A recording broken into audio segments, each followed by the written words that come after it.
Hier bij de Veilige Vesten in Ljouwert had 4 Friesland nog ruimte voor het nieuwe centrum. Daar kunnen de slachtoffers van mensenhandel behandelen worden en hulp krijgen.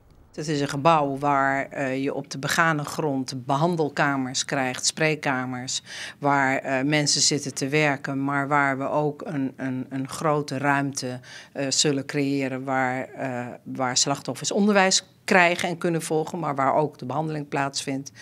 En op de eerste en de tweede verdieping zullen er woningen worden gerealiseerd waar vrouwen en hun kinderen kunnen wonen. Ontnota weer de hulp in Nederland te bot verspraat.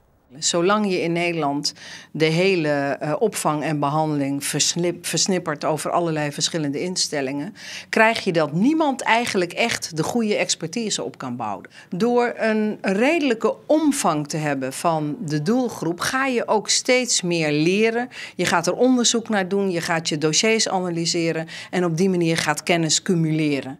Eind 2014 moet het centrum klaar wezen. Dat nemen ze de garage, omdat er eerder een garage van de politie stier.